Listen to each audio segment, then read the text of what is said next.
Bienvenidos a un programa muy especial de Primero de Wrestling. Durante semanas he ido dejando caer que estaba preparando algo que si salía bien y si salía adelante me haría mucha ilusión.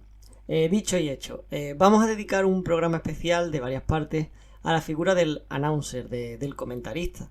Y dicho programa será también un homenaje a Héctor del Mar cuando se cumplen 4 años de su fallecimiento. Héctor fue la voz por antonomasia de la WWE en España. Daba igual si lo llamaban pressing catch, lucha libre, wrestling o las peleitas esas de la tele.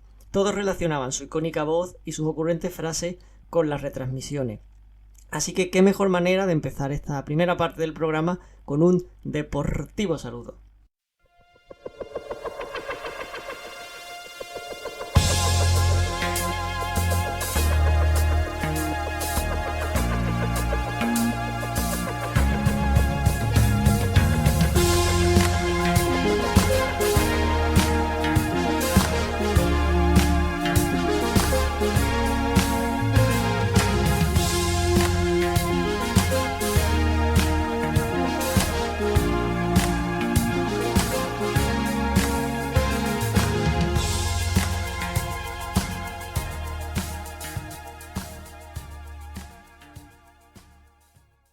La generación de Telecinco fue la primera de España en descubrir lo que era la WWF. El primer fenómeno fan lo protagonizaron luchadores como Hulk Hogan, los Sacamantecas, el Marinero Tarugo o el Último Guerrero, entre otros. Algunos de estos nombres ni siquiera eran los originales en inglés, sino que parte de la magia de esas retransmisiones se debe al trabajo que hicieron en los comentarios tanto Héctor del Mar como la persona que está hoy con nosotros, José Luis Ibáñez, JL. Muchísimas gracias por estar en Primero de Wrestling. ¿Qué tal? Nada, un placer que me hayas invitado y poder hablar de esos viejos tiempos. Han pasado un montón de años, estoy asustado cuando miro atrás. Tenía más Normal. pelo y oscuro además. Muy bien. A mí me gusta empezar siempre dándole un momentito de promoción al invitado, porque puede haber gente que a lo mejor te haya perdido la pista, ¿no? Ha pasado muchos años, como tú has dicho, entonces a lo mejor le interesan saber qué has estado haciendo en todos estos años. Pues la verdad es que me alejé, me aparté del mundo de la televisión durante muchos años. Estuve trabajando como guionista para Yes Music. De hecho, mi voz salió en un montón de programas bastante conocidos de la época, aparte del Pressing Catch, La Cara Divertida, Lluvia de Estrellas, en un montón de programas producidos por Yes Music. Y de ahí di el salto hacia un gabinete de comunicación, que era el de Editorial Planeta, estaba en la división de grandes obras. Y al mismo tiempo empecé a escribir. Escribí 2 novelas que publiqué con Editorial Espasa. La primera de ellas fue la primera novela negra situada en la Guerra Civil Española, que es de 2007. Y ahora hace poquito he publicado un ensayo, una no ficción, que es la primera historia de los detectives privados españoles desde el siglo XIX hasta la Guerra Civil, que me ha dado bastantes alegrías. Aquí donde me tienes, soy detective honorífico por el colegio, detective privado honorífico por el Colegio Valenciano. Héctor me estaría envidiando muchísimo. Con lo mitómano que era él, estaría aquí verde de envidia. Pues sí. Hombre, a mí personalmente me encanta el género de novela negra y cuando estuve mirando que escribía sobre ese estilo me interesó mucho. Ya cuando dices que eres detective honorífico, a mí me da un poquito de envidia, también te digo. Que a mí me resulta muy interesante el caso tuyo o incluso el de Héctor, pero Héctor siguió más años, porque la gente que es ajena a la lucha libre y por motivos de la vida varios acaba en ese mundillo, siempre me interesa mucho su experiencia, porque no es lo mismo la persona que le gusta y como muchos de nosotros, que bueno, que somos frikis y que nos gusta este mundo, pero hay gente que llega de manera ajena, no lo entiende y a base de casualidades de la vida acaba allí. Entonces me gustaría pensar eso, me gustaría preguntarte. ¿Qué pensabas tú antes de la lucha libre cuando te llegan el primer día y te dicen, oye, que vas a comentar este programa? A ver, el proceso fue largo. Es decir, a ver, yo conocía la lucha libre indirectamente a través de mi padre. Mi padre le gustaban todos los deportes, o sea, cualquier cosa que hubiera una mínima competencia, a mi padre le encantaba y por tanto me lo contagió a mí. A mí, de hecho, me gustan casi todos los deportes. Y yo, pues, conocí a algunos nombres antiguos. Mi padre sé que había ido a algunas veladas históricas, el Price y demás, pero no tenía mayor idea. Conocí a algunos luchadores también, pero la cosa empezó bastante antes que apareciera Telecinco. Hubo un canal que empezó a emitir desde Londres, vía satélite, cuando en España no había televisiones privadas, se llamaba Canal 10. No acabó de funcionar porque era preciso instalar antenas parabólicas, decodificador especial y tal. Entonces, Canal 10 quiso comprar deportes que estuvieran libres de derechos y no había muchos. La verdad es que en esos momentos había muy poquita cosa. Y compraron los derechos a través de una empresa, de una agencia internacional de televisión que se llamaba Edit Media, que tenía la sede en Barcelona. Entre varias cosas que compraron, bueno, hubo eventos tan especiales como un derby de camellos en los Emiratos, que me tocó retransmitir, la Stanley Cup de la NHL también, y las peleas de la WWF. Ellos pensaron, el equipo de Edit Media pensó en principio en Alfonso Arús, porque querían a alguien que fuera capaz de ir improvisando continuamente, es decir, que no querían era traducir lo que decían los comentaristas norteamericanos. Que querían huir como tantos otros, del doblaje. Es decir, querían hacer una transmisión como si fuera un evento deportivo en directo. Entonces pensaron en Alfonso Arús, que en aquella época retransmitía fútbol en catalán, el Barça básicamente, y estaba a punto de iniciar, todavía no había empezado las transmisiones deportivas, estaba a punto de iniciar su experiencia televisiva en un programa que se iba a llamar Força Barça, en la 2 de Televisión Española, en el circuito catalán, que fue, digamos, el germen de un programa que luego se hizo archifamoso, que era Al Ataque.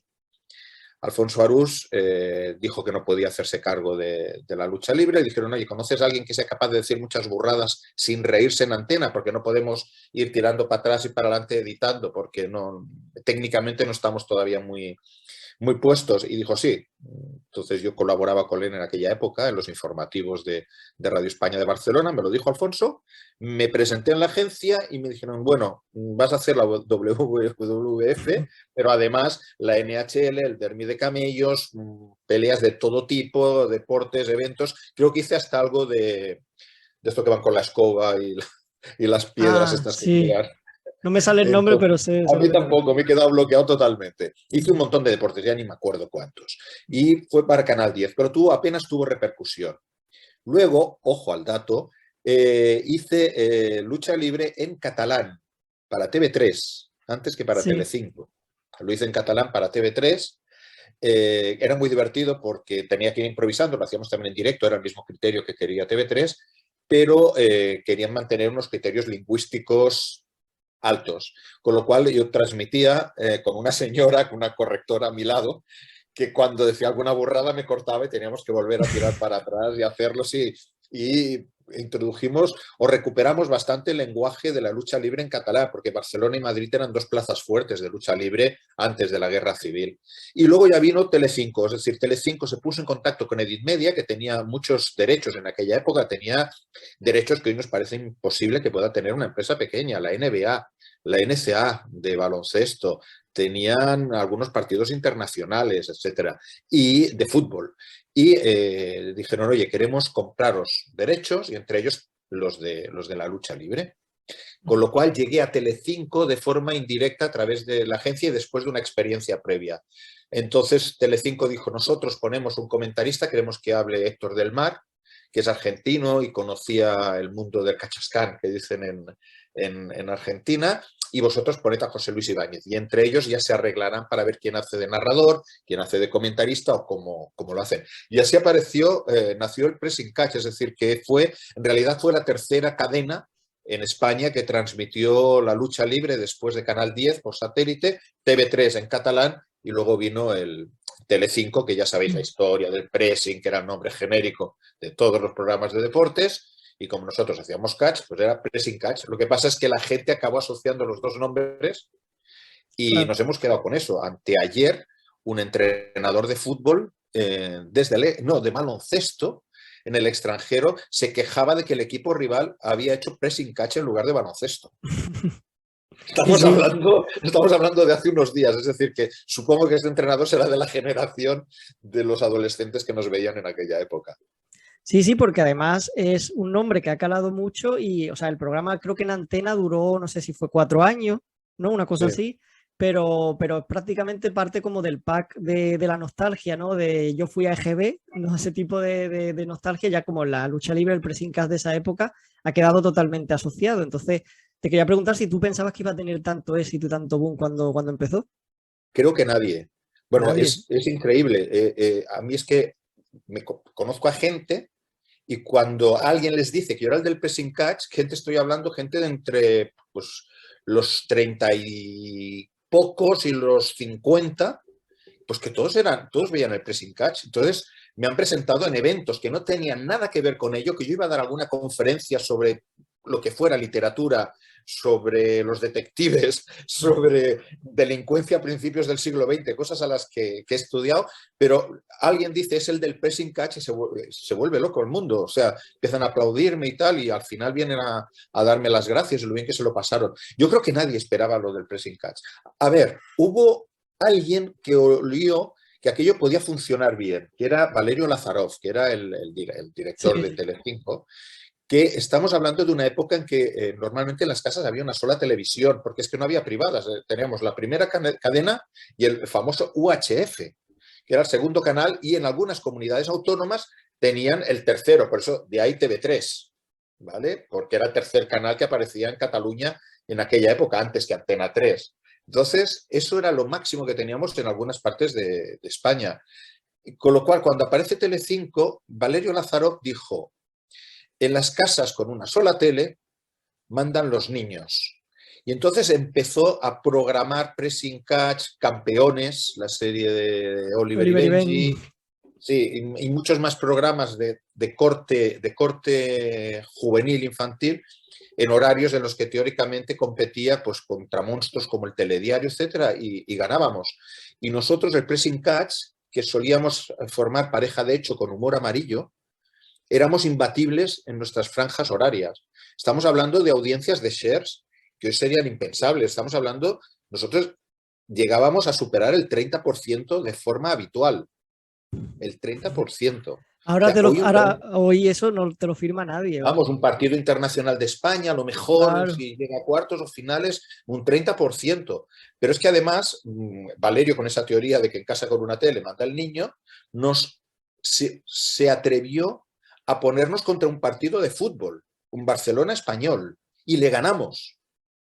Madre Entonces, mía. yo creo que se sumaron un Ujú. montón de factores, pero yo creo que nadie, pero nadie, se esperaba eso. De hecho, los derechos iniciales eran muy baratos, hasta que los norteamericanos se dieron cuenta de las audiencias que tenemos en España y entonces se subieron a la parra, que creo que fue una de las razones por las que al final no acabó de funcionar, Ujú. no acabó, no, se rompió el contrato y ahí se acabó el pressing catch en la etapa de Telecinco. Claro.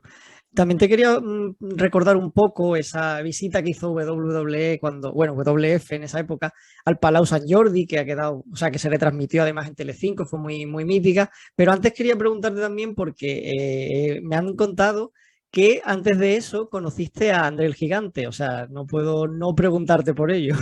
Sí, sí, sí, André vino a hacer la gira promocional antes, estuvo en Madrid, yo en aquella época vivía en Madrid, y vino André y fue una visita increíble. Bueno, André el Gigante, ya me llamaron desde el principio, pero yo hablo bien francés, entonces él era francés, estuve con él, pues estuvimos 3 días juntos, creo, por ahí. Tuvimos problemas logísticos muy graves, muy gordos. Primero porque era de verdad gigante, o sea, sí, No no es mentía. como esos pivots americanos que dicen, no, ficha un universitario, mide 2,8 m y luego al final te viene un tío de 2,2 m. No. Andrés Gigante era inmenso. O sea, nosotros teníamos la agencia de Inmedia, que luego trabajé con ellos, teníamos un local comercial de puertas comerciales, no cabía, ni a lo alto ni a lo ancho, o sea, tenía que agacharse y entrar de lado. Teníamos problemas para encontrar sillas. Entonces, el primer problema ya era logístico, es dónde lo alojamos. Estuvimos buscando hoteles, la WWF y Telecinco le pagaban un hotel de lujo, entonces al final un hotel de lujo de Madrid dijo que ellos lo alojaban pero que no tenían cama. Eh, Fuimos a hablar con la base de Torrejón de Ardoz, que todavía estaba en funcionamiento, era norteamericano, y claro, dijimos, ostras, un PM americano suele ser un tío bastante ganso. Entonces les dijimos si tenían alguna cama de PM modelo extra grande y nos dijeron que ningún problema, que además Andrés Gigante era un héroe en la base y que si se hacía unas fotos con los soldados y tal que vinieran, que nos venían los carpinteros de la base, desmontaron una habitación del hotel y montaron un camastro de PM enorme, y en la azotea del hotel montaron una ducha de campaña también extra gigante para que él se pudiera duchar. Y ahí fue el primer problema. Luego ya tuvimos ya anécdotas, cosas divertidas, estuvimos acompañándole a un montón de sitios. Ahí fue donde yo aborrecí los cogollos de Tudela. Fuimos al Asador Donostiarra, Sí. íbamos Héctor del Mar, André el Gigante, José Luis Rubio, que era el jefe de deportes de Telecinco, y servidor. Entonces, José Luis Rubio habla con André. André tenía ya problemas de salud, o sea, ya Sí, murió. ya en esa época estaba mal. Tenía ya problemas de salud derivados del gigantismo por un lado, también del alcohol por otro, y de lo mucho que se había castigado físicamente. Entonces se juntaron esos tres factores. Entonces José Luis Rubio le pregunta, bueno, aquí el Asador Donostiarra es famoso por sus carnes y tal. Dice, no, ahora solo como verduras. Entonces se gira hacia mí el Rubio y dice, joder, este tío debe comer como 2 vacas juntas. Y pide una bandeja entera, pero para 4 de cogollos de Tudela, para André el Gigante. Entonces André, cuando lo ve llegar, dice, ostras, no, por favor, yo solo me comeré 2. Entonces José Luis Rubio, para disimular, dice, no, si no eran para ti, eran para Héctor y José Luis, que les encantan los cogollos de Tudela. Y para no llevarle la contraria, Héctor y yo nos comimos una bandeja enorme de cogollos de Tudela. Héctor no sé si volvió a comer cogollos, pero yo estuve como 15 años que no los volví a probar. Estaban muy buenos, pero quedé empatado totalmente de los cogollos de Tudela, y fue una experiencia fantástica. André mostraba ya, lo encontré una persona triste, personaje triste. Creo que él ya era consciente que estaba al final de toda su carrera, y estaba muy orgulloso de la película de la Princesa Prometida. La Princesa Prometida, sí. Estaba muy orgulloso. Le gustó mucho, además es una película mítica. Para él era hacer un papel no de, ponedle comillas, por favor, no de farsante ni de comediante en el circo, que era en algunos momentos en aquella época, sobre todo la WWF, sino que era algo serio, algo que él consideraba, me explicaba, que podía dejar, es decir, que dentro de 40 años alguien lo vería y apreciaría que allí en aquella película había arte, y que había un tipo que se llamaba André y que era un gigante, pero que hizo esa buena obra que la dejó ahí puesta. Más adelante hicimos también promoción con Tito Santana y con Hacksaw Jim Duggan también. Fueron los 3. Con Tito Santana muy bien también. Tito Santana era un personaje muy especial, muy especial. De hecho, fue la estrella de la velada del San Jordi. Eso estaba pensando, que siempre me ha parecido muy curioso que en el evento ese de San Jordi, en el main event, el evento estelar, era Tito Santana, creo que contra el Enterrador, que a ver, que Tito Santana yo creo que era porque era el único en esa época que, bueno, era mexicano, hablaría español, y dirían, bueno, pues como vamos a España y no tenemos un español, pues para los norteamericanos yo creo que muchos ya no nos sabían ni situar. Claro. España les sonaba algo de Sudamérica, y dijeron, pues les enchufamos a Tito Santana. Lo que pasa es que Tito Santana, la verdad es que tenía muy buena fama en aquella época. Nosotros que recibíamos las cartas, era uno de los personajes más populares, es decir, fuera de los grandes, sobre todo de Hulk Hogan quizás, Tito Santana, digamos, estaba muy arriba. Por eso, quizás porque hablaba español y porque de vez en cuando saludaban, nos enviaban sus saludos que integrábamos en el programa, y por eso fue el cierre. Y Tito Santana estuvo unos cuantos días antes y era un personaje entrañable, es un personaje entrañable, un tipo que procedía del fútbol americano y que se adaptó muy bien al wrestling. Y fue uno de los... A mí es que me gustaban más, siempre me han gustado más los luchadores, comillas, bajitos, ¿vale? Los pequeños, porque claro, pueden dar muchísima más, tienen más movilidad y en general tienen más habilidades técnicas. Entonces, pues Tito a mí me encantaba. Pero bueno, todo lo pequeño que quieres, tengo una foto por casa y mis hijos de vez en cuando la miran para reírse, que me está haciendo una bufanda, me está estrangulando y su bíceps es más grande que mi cabeza. Claro, sí, eso pasa mucho en España, que en comparación con el que llaman pequeño en Estados Unidos, en España sigue siendo un mastodonte en comparación a lo mejor a lo que solemos ver aquí. Él era muy grande, es Ujú. muy grande. Y en aquella época estaba en plena forma, estamos hablando de la época dorada de Tito Santana. Era un tipo que dedicaba 6 horas al día al gimnasio, ¿eh? O sea, tuvimos que buscarle un hotel con un gimnasio grande porque él estaba un mínimo de 6 horas entrenando. Es decir, aquellas musculaturas, los que estaban musculados, luego están los gordos, pero los que estaban musculados es que le dedicaban 6, 7 horas, aparte de lo que se metían pues con jeriquillas, con pastillas Extracurricular. extracurriculares, Que exacto. a mí me gustaría también este programa dedicarlo a la función del comentarista, porque a mí personalmente siempre, o yo he estudiado periodismo, entonces obviamente pues me resulta una función muy atractiva, y en concreto en la lucha libre no tiene nada que ver, considero yo, con otros deportes. Yo alguna vez lo he intentado explicar a gente que no sabe de lucha libre y me ha mirado con cara rara, que el comentarista en la lucha libre hace un poquito una función como del coro griego, porque tiene que reaccionar a lo que pasa, pero también tiene que explicar lo que pasa. Si es evidente, se nota, pero aún así, o sea, un comentarista normal, si le dan un sillazo a alguien, pues diría, pues le ha dado un sillazo, pero el comentarista de wrestling además tiene que ejercer como decir, el malo, mira lo que ha hecho, qué malos lo ha... Sí, sí, ¿Sabes tienes a lo que que me refiero? teatralizarlo. Sí, Claro, yo claro. procedía, yo hice fútbol muchos años Ujú. y Héctor, bueno, era el hombre gol. Sí, Quiero sí. decir, Héctor era, durante unos años, fue uno de los más grandes en cuanto a transmisiones deportivas. Introdujo un montón de vocablos, que él se inventaba todas. Si no lo sabía, se lo inventaba, como bien sabemos. Héctor Sí. introdujo un montón de técnicas, de palabras y el gol cantado es eterno que todos le imitaban. Y los dos habíamos hecho fútbol, yo había hecho baloncesto también. Yo como deportista había practicado balonmano, que es, digamos, es el deporte de mi comarca, que es el Vallés, cuya capital es Granollers, que es una de las ciudades, de las capitales del balonmano español. Entonces, estábamos acostumbrados a transmitir, pero el catch, como tú dices, es absolutamente diferente. Es decir, nosotros tenemos que creernos lo que está sucediendo en el escenario, porque si no, no lo sabríamos transmitir. Por eso no querían hacer doblaje, porque el doblaje se nota la impostura. Un doblador se notaría la impostura. Entonces ellos querían, cuando digo ellos me refiero primero a Canal 10, luego a TV3 y después a Telecinco, todos ellos querían que lo transmitiéramos como un evento en directo. Es más, el único que sabía cómo evolucionaban los combates y cómo acababan era yo, porque yo ayudaba en la edición del programa. Para dejarlo reducido nos llegaba de Estados Unidos en bruto, en aquella época nos llegaba en cintas y nos llegaba en bruto. Entonces teníamos que acortarlo y ajustarlo a nuestros parámetros y además quitar promociones de eventos que nosotros no íbamos a dar.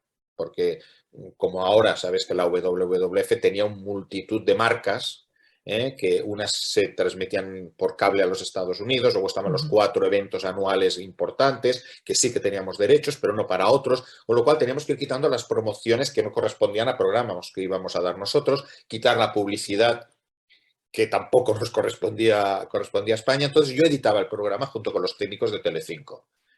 Y era el único que sabía cómo acababa. Pero Héctor nunca supo cómo acababa un combate. Nunca. Si cuando se enfrentan el último guerrero con Hulk Hogan, Héctor lo está viendo, comillas, en directo, como los espectadores. No sabe de Mm. qué va. No tiene que va. Eso creo que fue uno de los grandes aciertos del programa, que Héctor lo narrara como si estuviera en directo, sin estarlo, porque estaba grabado, pero sin saber nada. Él no sabía nada. Si luego había una pelea multitudinaria, él no tenía ni idea. Para él, un sillazo era una sorpresa. Y eso creo que se notaba mucho en antena. Y Héctor además era buen actor, con lo cual se juntaban los dos factores. Un buen actor con un buen narrador hacía creíble cualquier cosa. O sea, siempre te preguntaban, oye, y nosotros nunca dábamos, dice, no, súbete, dábamos la respuesta estándar que nos dijo la WWF. Una vez que nos invitaron a ir a sus estudios en Estados Unidos, estuvimos casi 10 días en Estados Unidos con Héctor.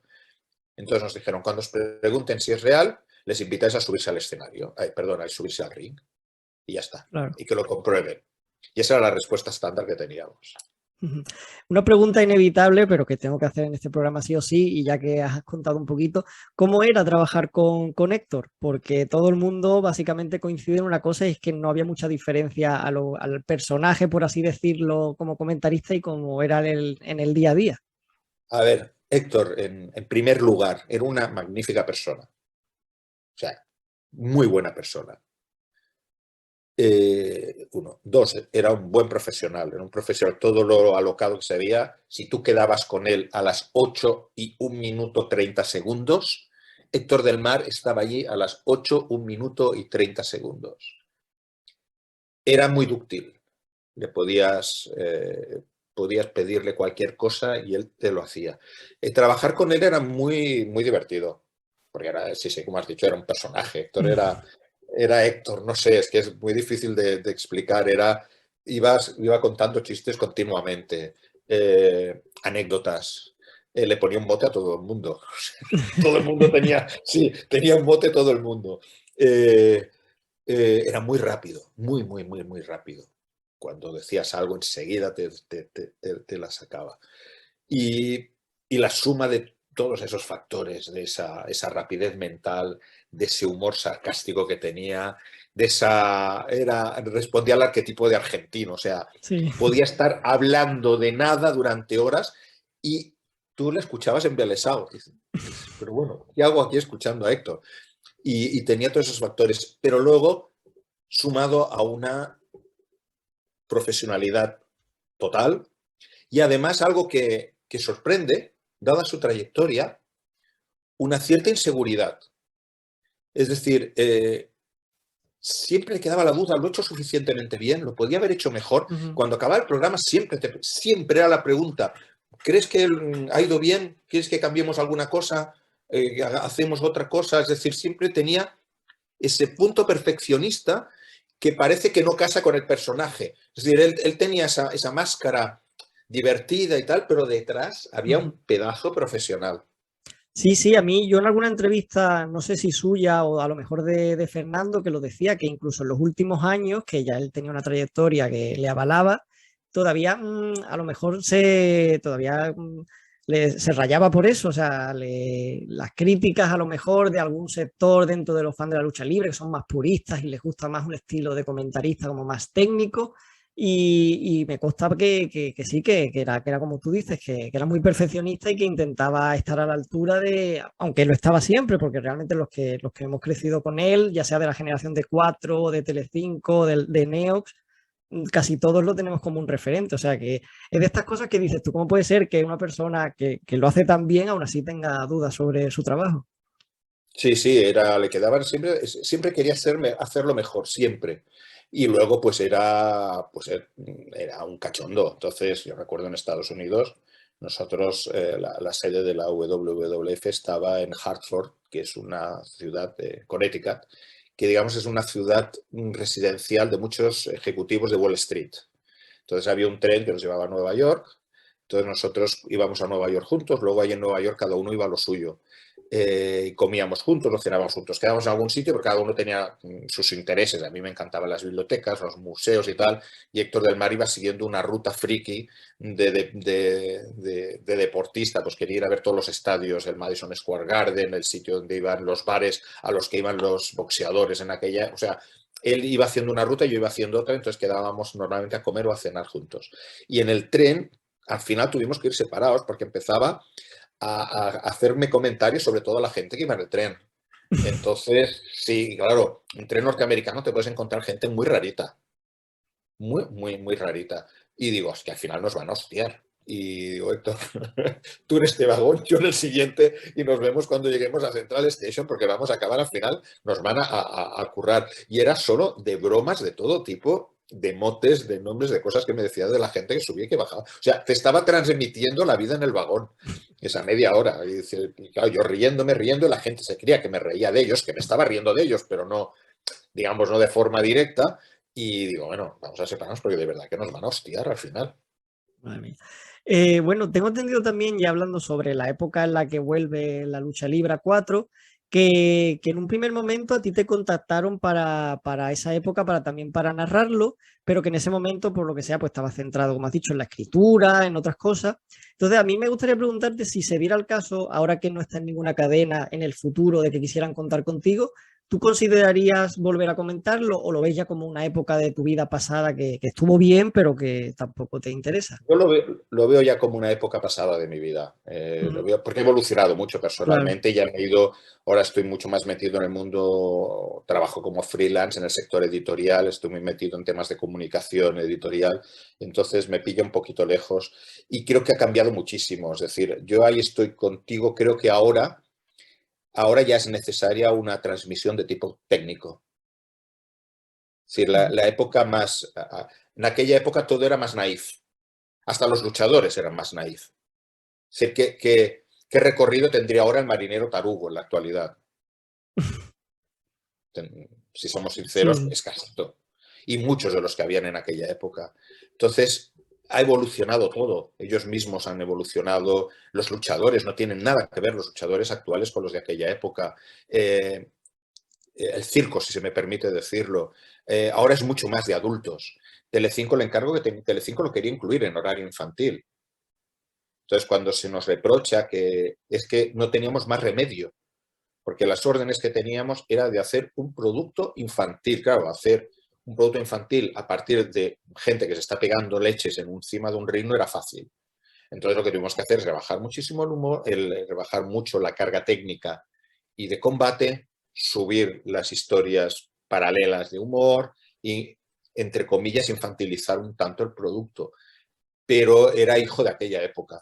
Ahora yo creo que yo no estaría preparado técnicamente, creo que ahora es necesario que suba gente como tú, gente joven, que técnicamente sí, que hayáis seguido la trayectoria reciente, que estéis mucho más al día en cuanto a la evolución técnica del deporte, etcétera. Es decir, y como siempre, creo que es importante que haya dos. Es decir, creo que es importante que haya un narrador que, no, que sí que tiene que conocer los rudimentos, los nombres, etcétera, y luego un comentarista que es el que aporte los datos técnicos, como sucede en fútbol o en baloncesto. Que puede haber un narrador que te explica lo que pasa y luego hay pues, el exjugador o el exárbitro o el exentrenador que te está haciendo comentarios. Creo que ese es el, en mi opinión, creo que es el camino que debería seguir y por tanto yo ahí no encajaría porque técnicamente no estoy preparado para ello después de tantos años ajeno o fuera del círculo de seguidores del catch. Ujú. ¿Y le ves futuro a la lucha libre en lo que es la televisión tradicional o crees que ahora con el auge de las plataformas de streaming, ¿no? Que W ya tiene como su propia plataforma, ¿crees que funciona mejor ahí como un producto más de nicho o crees que podría perfectamente, a lo mejor no Telecinco, pero sí como antes estaba en Neox o Nitro, uno de estos canales así temáticos? ¿Crees que tiene ahí su hueco o lo ves más en Yo creo que streaming? esa es la pregunta del millón, pero no solo para la lucha, sino Ujú. para cualquier actividad emitida por televisión. Es decir, no lo sé, no lo sé porque eso afecta a todo, afecta a las entrevistas. ¿Tienen sentido las entrevistas en televisión?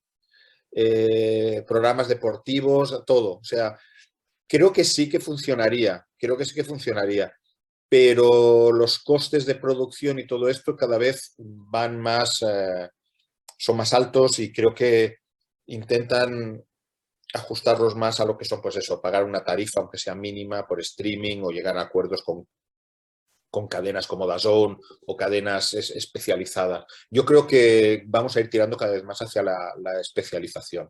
Pero esa es la pregunta del millón, ¿hacia dónde va la televisión generalista?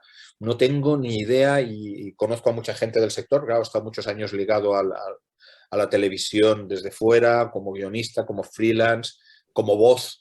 Y cuando hablo con antiguos compañeros y demás, nadie sabe qué va a ser, hacia dónde vamos, qué va a pasar.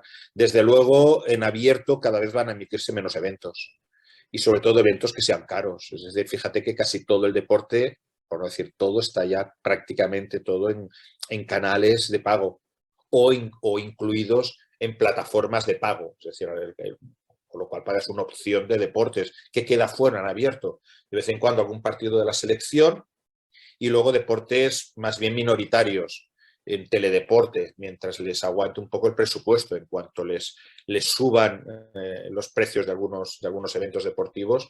La Diamond League de atletismo, yo soy un seguidor loco, ya no lo puede dar teledeporte, o sea, lo está dando Plus ya desde hace un montón de años porque a teledeporte se le escapa un precio tan caro.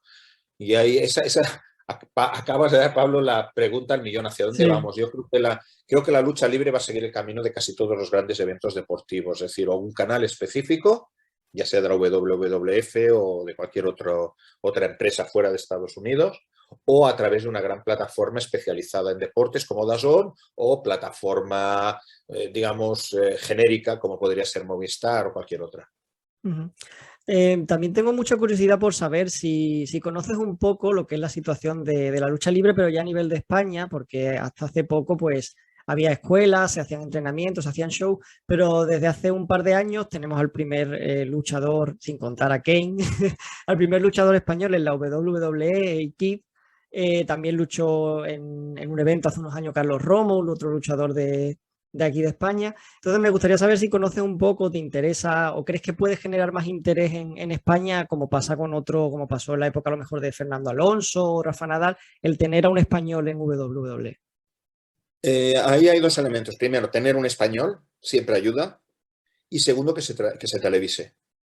Yo creo que hoy día nada en el ámbito deportivo, nada que requiera una cierta inversión se puede hacer ya sin televisión. Entonces, si funciona muy bien, si funciona muy bien a nivel televisivo, van saliendo escuelas, van saliendo veladas, van haciéndose cosas. Si pincha la televisión, la gente se olvida rápidamente porque hay otras cosas que lo sustituyan. Entonces, todo dependerá para mí, cuando digo televisión me refiero a audiovisual digital. ¿Vale? Ahí puedo entrar desde el streaming hasta transmisiones para móvil, lo que sea, cualquier aplicación. ¿Eh? Me refiero a que tiene que haber una cámara, sea de móvil, sea una cámara profesional de televisión, creo que tiene que haber una cámara, si no acabará muriéndose por inanición. Porque no tenemos una tradición, aquí en las escuelas, las universidades no tienen una sección de lucha libre como tienen los norteamericanos o de lucha ni siquiera de grecorromana, que siempre vamos apelando a nuestros clásicos. A ver, ¿cuántas universidades tienen equipo de lucha grecorromana en España? Claro, allí de entrada con 300 millones de habitantes o 300 y pico, por cantidad, pero tienen toda una tradición detrás y además toda una estructura deportiva que avala o que va sustentando eso. Pero aquí no lo tenemos. Entonces, si no hay una cámara de lo que sea, me parece que va a morirse de inanición. Si llega un español, lo que hará es aumentar el interés porque alguien compre ese producto, pero tiene que ser un español que esté un poquito situado en la élite. Antes de Alonso hubo otra gente, otros pilotos de Fórmula 1 y no tuvo la repercusión que tuvo. Antes de Nadal, pues sí hubo también otros y tal, pero si no tienes a alguien en la élite de verdad, es muy difícil interesar a la gente. Pues solo me queda darte las gracias de nuevo por seguir teniendo tanto cariño y tanto respeto por la lucha libre después de tantos años. Y por Nunca lo he supuesto, perdido, ¿eh? Nunca lo he perdido, Pablo, si me permites, perdón que te he cortado, vale, nunca lo he perdido. Es decir, para mí fue una época importantísima de mi vida, muy importante. Me han quedado el nombre, ya todo el mundo me llama JL, mis amigos, mis hijos me llaman J, me ha quedado el JL de aquella época y siempre lo he visto con mucho respeto. Es decir, que cuando cuando ves a los luchadores entrenar, o como los vimos nosotros en el San Jordi, practicar los golpes, las caídas, ostras, los respetas, ¿eh? Que un tío de 130 kilos cayendo de 1,5 metros, 2 metros en plancha, duele, duele mucho a él y al tío en el que cae encima. Entonces, respeté sus biografías y lo respeto mucho. Por eso te comentaba que yo creo que ahora se necesita, para transmitir, o creo que cada vez gente mucho más técnica y más profesional en el sentido de más centrada en esa actividad. Y te dejo seguir, perdona que te he cortado no, ahí. no, si ya me estaba despidiendo, simplemente era darte las gracias por haber accedido a estar aquí en este programa y por haber dado una charla que a mí me ha parecido súper interesante y que estoy seguro que a los que nos escuchan también les va a encantar. Pues gracias a ti de nuevo y pues eso, un deportivo saludo, pasáoslo bien y ya sabes dónde paro, o sea, tienes mi correo, tienes mis datos, puedes ponerte en contacto conmigo cuando quieras para lo que quieras. Gracias, Pablo. Ok.